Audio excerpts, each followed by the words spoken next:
Gue tuh suka gitu tau guys. Jadi kalau gue cerita sama Ratih, jawab sendiri.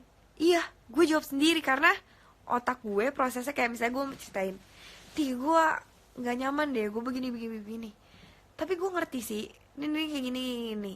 Tapi di satu sisi jadinya tuh kayak gue Enak banget lah dengerin cerita Geji itu karena kita nggak perlu ngasih solusi, dia tahu solusi sendiri. cuman yang gue bingung dengan cara otak gue itu adalah gue juga kadang suka pusing, jadi terlalu berisik karena ketika gue menghadapi sesuatu, nggak tahu deh kalian pernah ngerasain kayak gitu nggak sih? Jadi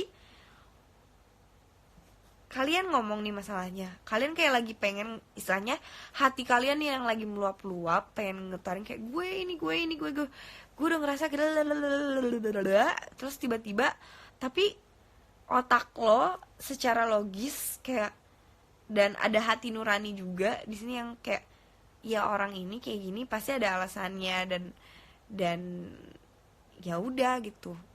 Jadi tidak mau kayak gue jangan menyalahkan, tapi di satu sisi gue juga tahu itu adalah satu hal yang salah, tapi ada alasannya.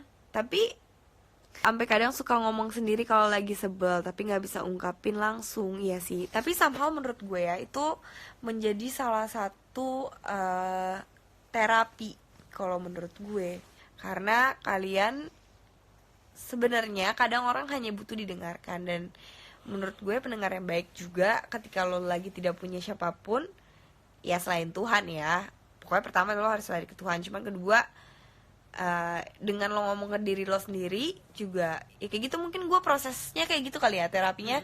Yang penting gue ngomong apa yang ada di otak gue, tapi sekaligus ya udah kayak melatih, kayak memaksa diri gue mengerti kenapa kejadian ini terjadi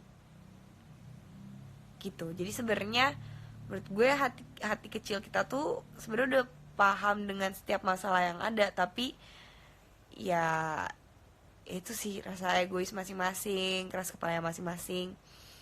Ya sifat aslinya diri kita tuh masih ada di side sebelah sini, yang ini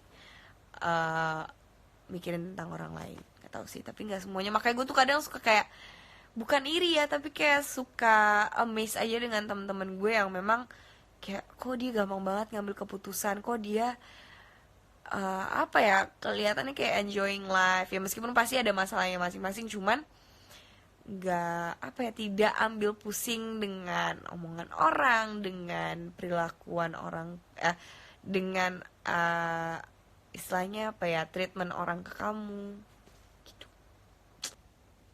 I feel you, while orang lain dengan gampangnya bisa bodo amat, sedangkan kita rasa-rasanya pagi mendung aja dipikirin. Ya sih.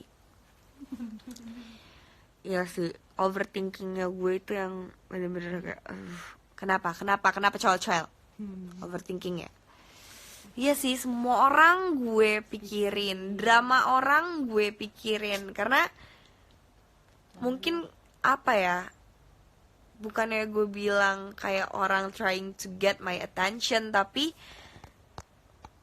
kayak oke, gue bakal act like I don't care, tapi actually I really do care. Jadi ketika gue pun tahu, bukan berarti gue gak berisik. Otak gue tuh berisik banget, tapi gue memilih jalan untuk ya udah, kadang kayak gue sekarang udah mulai berani kayak ya udah, gue masih percaya bahwa silence is golden.